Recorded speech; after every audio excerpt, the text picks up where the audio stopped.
Samuel Abujinapo na wetian samtwefo na so se galamse nkomo no a yedi no enye se bia mampani na nado danko akufado wachima PC be maboada woni ni ministers na ba mu mpanifo abubu nu egu omasomu a omonte se odogo bi no abene mpeso makoma na dwumadwuma amanaje so ya yei wose onumate pa na omo adwene niam bi ho a sesi anamo omo ba betuo so omo kofa wachimanfo a Ghana nsuo nyina omo adu omo bekwa akogirejira ho na omo abo ho ban se beye na nipa bonfo bi ntimintinsi so na onkodi galanko se Ghana ye nsuo nyina no akiri omo ade asogafo no a ye from say navy officers ni bi ebegina kiri a ekoto ne eden a omo soso mbebem no ma ababe boasa wachimanfo yi ora Samuel Abujinapo dama ngomra sebedwane ede sansemi tujawabra na onensemtwefo edi nkomo fa nhihye ya abai na ye ede ebabe kotia galamse wo mayem. In the circumstances, this move was one which will not be detrimental to our efforts at regulating small-scale mining. So essentially, that's what it is. The decision has been taken to revoke LI 2462.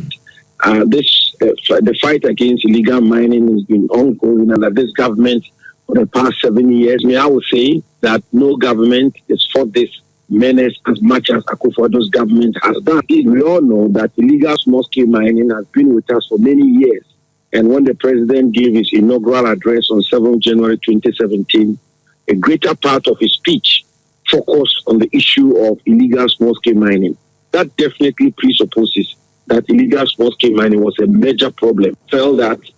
in the circumstances, this move was one which will not be detrimental.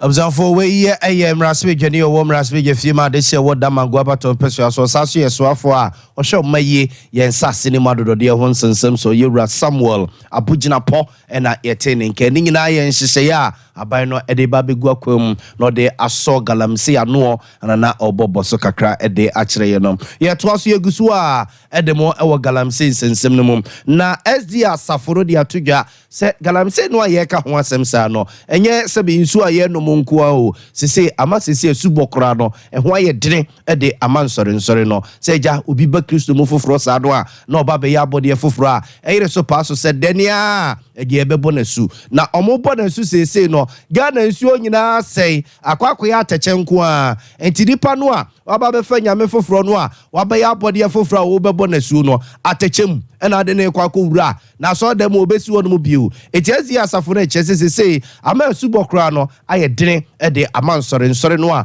ombe stress mampani na nado dan kwaku fa no fa na nsi from e galamse nsem no ho Pastor Edward Nyako executive secretary a memenda akwahwefo asafo no ne fa e wono den Ghana nyina woda no ne nsem eni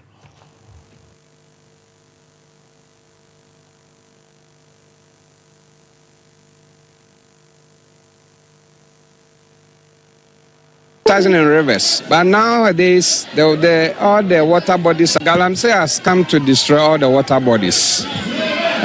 So it's also affecting our baptism because previously we were baptizing in rivers, but nowadays all the water bodies are contaminated. Therefore, that has resulted for this church to build this baptistry, so that all those who will be baptized and the pastors who will be officiating will not be contaminated.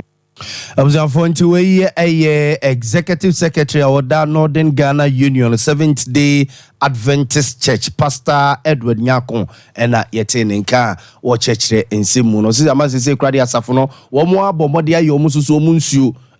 Sisi ombebo sunia de ade wom nyina galamse ni na amana basante mpenimfonwe na omo entu ho na mom ye to aso se o kan wonsa kono sana numu nsia na place times komia you cost to aka nafu be aduonum nkono 59 days na Ghana for ye ko na yakwakoto aba akwa yimrasebegafo a ombetena mrasebegafie ma ye ni no asemra ama mayafa na ya pese ene na dege don papa bi afra na biem suso no ya saso ato aba ayima mpani amfie na we yanimu oden hyehyɛ papa begu akwam na Ghana for agya ye ho akwakoto yen na abana ye lazy ebutu amiem akwakoto no ena ntete ya beto Sompa FM ne Sompa TV nsɛmtwɛfa pono so ɛkyerɛ sɛ mperifo kuku dambi ɛwɔ bibrema sei ahyase ɛba o mayimu a ba o mo banyina o mo ɛba behwɛ ahoboa Ghana ye de akwakotia ba December bosome ne da etoso ensom for ekobia ewo ebibrema to hase ya yato din say West African Elders Forum Nigeria mampeni dada ora good luck ebele chuku Jonathan ena edano se peni se ede mo kase omo wo mayimu a ono ma hyase ene mpenimfo binom ne wo mo a omo ewo twaka ewa batu mu edidi nkomo enra omo ekosra IGP Dr. George Akufu Dampare ene police adwuma no ekowe nhyehyɛ omo de egu akwam na good luck ebele chuku Jonathan kane Nigeria mampeni ne nsɛm a ode etudwa kakrani. Then you are confident in the security system. If you tell me, yes, you are confident in the security system, then you can take a offense from there. But where they say one thing or the other, in these two institutions, then you know that you have to work together. That's why we're here. But let me really commend Ghana as a nation, in West Africa and in the rest of Africa, in terms of credibility of electoral processes. In terms of practice of democracy, Ghana is one country that is high up. Observe nti we ye kane Nigeria mampeni dada good luck Billy Chuku Jonathan wono ena edikua from say West African Elders Forum no wadi wo nyina anim ama omo abo mayi mo ba behwe ahobo a omo yeye na yede akwakoto ya ba enra omo ene omayi bambo mpenimfo ehia ye na IGP Dr. George Akufu Dampare esoso ede ahobo a aposifo ne bambo mpenimfo so aye kakra ede to omo nim. You can also say with all certainty that there has been a lot of improvement in terms of our arrangement in providing security, where we've gone through all the process of registration, we've gone through all the process of verification, we've gone through all the process of transfer of votes, and all this we've demonstrated that indeed the black man is capable.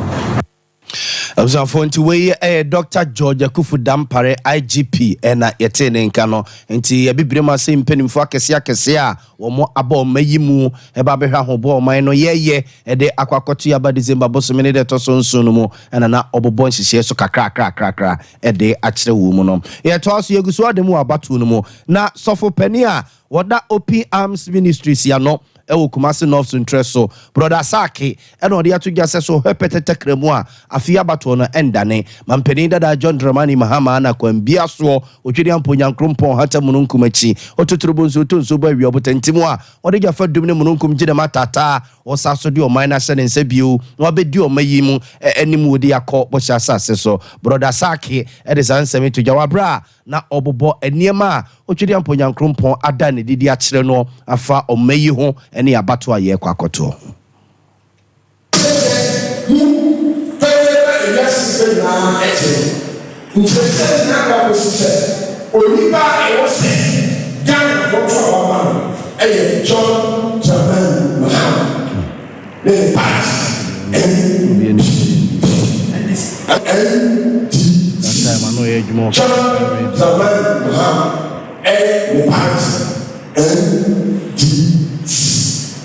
John Japan Mahama National Democratic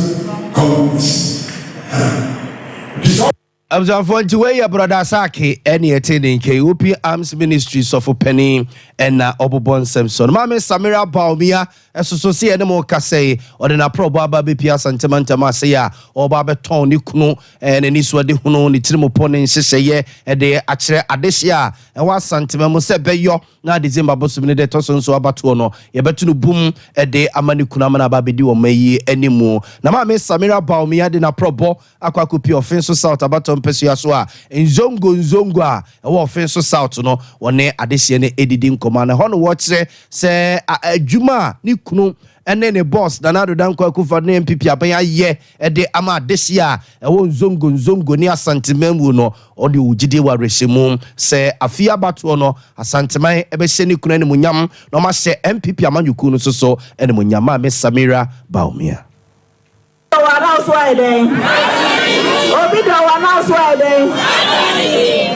MPP a trezo ngone kremo for dosonko MPP a sheye ni monyam na yefo ye ntrese ye dodo ye ho Senior MPP chairman Kayo or say MPP Christopher Aye Crado say Omobe Tuaba Eddie Ama Dr. Baumi and I say I can do. It says so one when you're winning moon or when who saw Bayer man paying Papa Eddie Aboy. Na baby, His Excellency and now the Danko Kufuado. Eddie Ghana bedroom, ye hear Obia or no so a babe pejemo. I hear to my day.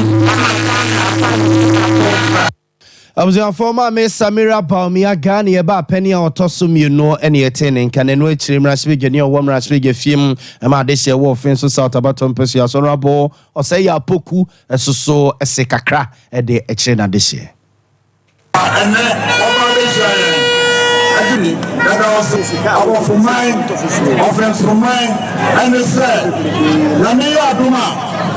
7th December, the block of trouble. I said, they are Americano. Eura Baumia, Eura Doctor Alaji Mahmoud Baumia, Mabene Katra, Mabene Katra, Namamu Nyama, or the Abu Pemu. The poor solutions are what they do a premo. I'm a set of instrument, the second of mine. Say, Dr. Mobo, I am from mine and Shadins.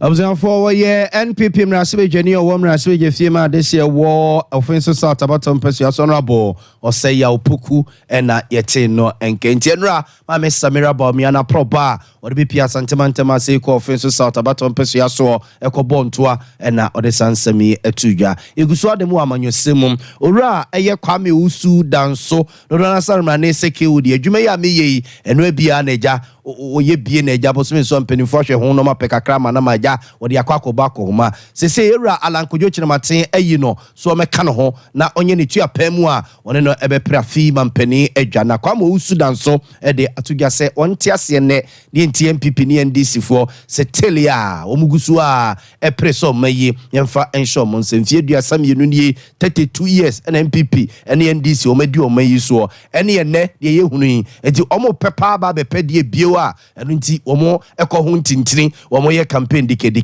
already sansemi to jawabra na odina probo akwako PCC mantemu a no obonto a e ho no mo ya me nyina because Ghana no we share political situation is about 22 years. As after 2 years the only two political parties dominant political parties are obi ababe hu NDC and until no Ghana for because we say they are not roughly 8 years the next 8 years we start to back to power but with the in our political experiment in this year years and it's not limit the rural attention say yes sasa atene na e won ko tim say anye NDC we say NDC na we say Ghana no ko fo a o mo dire Ghana ko so wo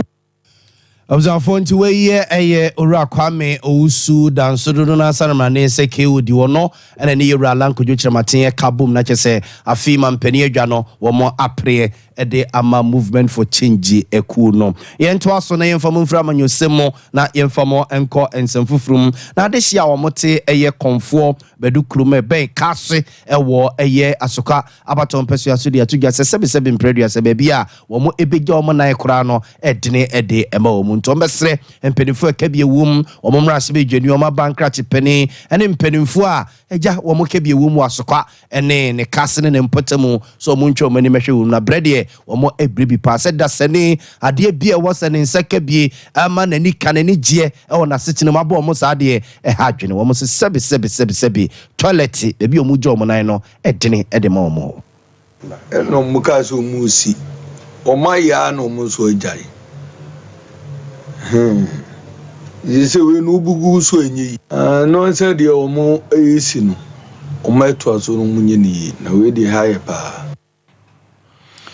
observe we ye ade hye wo konfo bedu kromo ene yeti wo no mo enken yemfa mo enko eye mfimfim mantem na mbeka hye nso na wotwi na Vice President Dr. Alhaji Mahmoud Bawumia na eye ne birthday a otwede amponyankrompon de afi ba kwa aka ne mfie hu na chesa kwakoye ne kasamodi mfie duasia ba ko 61 years na eba sa no na chese wo bontoa ewo eye mfimfim mantem a no wo ba pro ho no menam so ema empedimfo wo mfimfim mantem titiru ene breman eye esekumodo bembrakwa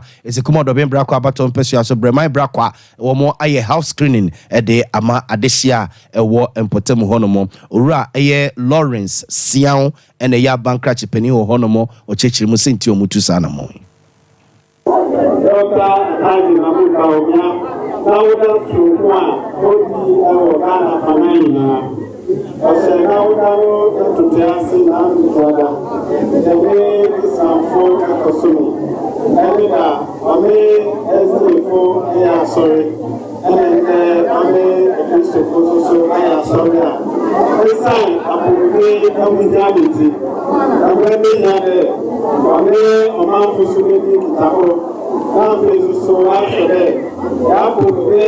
Mohauka ya hamenu Observe abankrach penny or war a sekumo do ben brako abaton pesu aso mfimfi mantemoni yetene kana no achirima mi Winifredia ono so ogina dia men pipi amanyu kodu won pesu ano so e de kakra so sei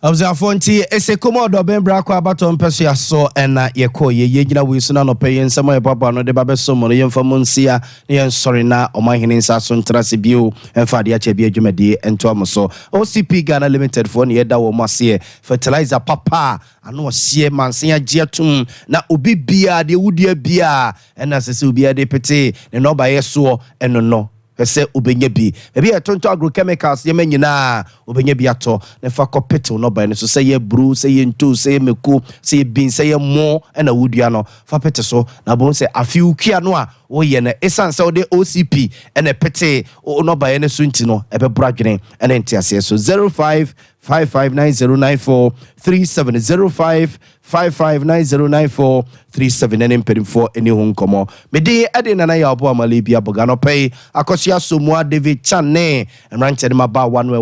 eja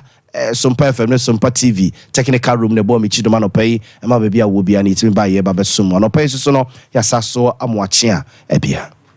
First clinic yes sciatica expert sciatica no